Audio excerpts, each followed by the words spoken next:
بسم اللہ الرحمن الرحیم۔ السلام علیکم ناظرین، آج کی ویڈیو میں ہم آپ کو سورہ رحمان کی فضیلت کے بارے میں بتائیں گے۔ فَبِأَيِّ آلَاءِ رَبِّكُمَا تُكَذِّبَانِ۔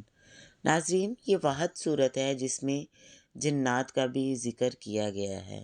اس آیت کو پڑھنے میں بہت مزہ آتا ہے اور اس کا ترجمہ آپ سب کو پتہ ہوگا، تو تم اپنے رب کی کون کون سی نعمت کو جھٹلاؤ گے۔ سورہ رحمان قرآن مجید کی سب سے پرکیف اور دلوں کو بدل دینے والی صورتوں میں سے ہے۔ اس سے قرآن کی دلہن بھی کہا جاتا ہے، کیونکہ اس میں اللہ تعالیٰ نے اپنی نعمتوں کا ذکر اس انداز سے کیا ہے کہ بندے کے دل میں شکر گزاری، عاجزی اور بے پناہ محبت پیدا ہوتی ہے۔ سورہ رحمان کا سب سے بڑا پیغام یہی ہے کہ اللہ کی نعمتیں ہر طرف موجود ہیں، انسان انکار کرے یا اقرار کرے، اللہ کی رحمتیں اس کو گھیرے رہتی ہیں۔ اسی لیے پوری صورت میں بار بار ایک ہی جملہ دہرا کر انسان کو جھنجھوڑا گیا ہے کہ تم اپنے رب کی کون کون سی نعمتوں کو جھٹلاؤ گے۔ اس صورت میں قیامت کا ذکر بھی بہت زور سے آتا ہے۔ اللہ پاک بتاتا ہے کہ ایک دن حساب ہونے والا ہے، نیکوں کو ان کے اعمال کا بہترین بدلہ دیا جائے گا اور گناہ گاروں کو ان کے غلط راستوں کی سزا ملے گی۔ یہی وجہ ہے کہ سورہ رحمان پڑھنے سے دل میں خوف اور امید دونوں کی کیفیت پیدا ہوتی ہے۔ خوف اس لیے کہ انسان کو اپنی غلطیوں کا احساس ہو، اور امید اس لیے کہ اللہ کی رحمت اتنی بڑی ہے کہ وہ ہر چیز کو ڈھانپ لیتی ہے۔ تو ناظرین، سورہ رحمان کی فضیلت یہ بھی ہے کہ انسان اور جن دونوں کے لیے ایک مشترکہ نصیحت ہے۔ قرآن کی دوسری صورتوں میں بھی جنات کا ذکر ہے، مگر سورہ رحمان میں خاص طور پر خطاب دونوں سے ہے۔ یہ بات ظاہر کرتی ہے کہ اللہ کی نعمتیں صرف ایک قوم، مذہب یا نسل کے لیے نہیں، بلکہ پوری مخلوق کے لیے ہیں۔ اس صورت کی تلاوت دلوں کو نرم کرتی ہے، تکبر کو توڑتی ہے اور انسان کو اپنے اصل مقام کی یاد دلاتی ہے کہ وہ خود کچھ نہیں بلکہ سب کچھ اللہ پاک کی عطا ہے۔ روحانی طور پر بھی اس صورت کو بہت عظیم اثرات دینے والی صورت کہا جاتا ہے۔ بہت سے لوگوں نے اس سے دل کے ذریعے سکون پایا۔ اگر یہ صورت بیماری، پریشانی، گھبراہٹ یا مسائل کے وقت پڑھی جائے تو اللہ دل کے اندر ایک عجیب سا اطمینان پیدا کرتا ہے۔ بہت سے بزرگوں نے اس کو شفا کے لیے مجرب کہا ہے۔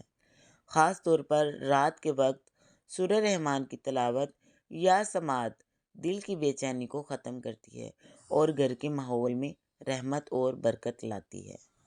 ناظرین، سورہ رحمان کی ایک خاص عظمت یہ بھی ہے کہ اس میں جنت کی نعمتوں کا بیان بھی ہے اور جہنم کی وعید بھی۔ اللہ پاک بندے کو بتاتا ہے کہ اگر وہ شکر گزار ہو کر ایمان کے ساتھ زندگی گزارے گا تو اس کے لیے ایسی ایسی نعمتیں ہیں جن کا تصور بھی نہیں کیا جا سکتا، اور اگر وہ حق سے انکار کرے گا تو اسے اپنی روش کا انجام بھگتنا ہوگا۔ یہ صورت انسان کو دونوں راستے دکھا دیتی ہے اور فیصلہ اس کے ہاتھ میں چھوڑ دیتی ہے۔ یہ صورت اللہ پاک کی قدرت کا مظہر ہے۔ جب انسان اس کو غور سے پڑھتا ہے تو اسے محسوس ہوتا ہے کہ دنیا کا ہر نظام اللہ کے حکم سے چل رہا ہے۔ سمندر، پہاڑ، زمین، آسمان، سورج اور چاند سب اللہ کے قانون کے تابع ہیں۔ انسان کے پاس طاقت تو ہے، لیکن اس طاقت کا اصل سرچشمہ اللہ ہی ہے۔ سورہ رحمان دراصل ایک دعوت ہے، اللہ کی طرف سے اپنے بندوں کو واپس بلانے کی دعوت۔ اس میں اللہ اپنے احسانات کا ذکر کرتا ہے اور کہتا ہے کہ میں نے سب کچھ عطا کیا، پھر بھی تم رب کی نعمتوں سے انکار کرتے ہو۔ تو ناظرین، یہی سوال ہے جو انسان کے دل کو بدل دیتا ہے۔ یہی وجہ ہے کہ یہ صورت روح تک اتر جاتی ہے۔ اگر کوئی روزانہ اس صورت کی تلاوت کرے یا سنے تو اس سے ایمان تازہ ہوتا ہے، دل میں امید اور شکر کے پھول کھلتے ہیں اور انسان اللہ سے قریب تر ہوتا چلا جاتا ہے۔ ناظرین، یہ صورت مجھے تو بہت زیادہ پسند ہے۔ باقی صورتیں بھی بہت اچھی ہیں، لیکن اس کا پڑھنے کا الگ ہی مزہ ہے۔ اور اگر آپ کو بھی یہ صورت پڑھنے میں اچھی لگتی ہے تو کومنٹ باکس میں ضرور بتائیے گا۔ ناظرین، یہ تھی سورۃ رحمان کی فضیلت۔ اگر آپ کو کسی اور بھی سورت کی فضیلت جاننا ہو تو کمنٹ باکس میں ضرور بتائیے گا۔ اب مجھے دیں اجازت، دعاؤں میں یاد رکھیے گا۔ ملتے ہیں اگلی ویڈیو میں۔ اللہ حافظ۔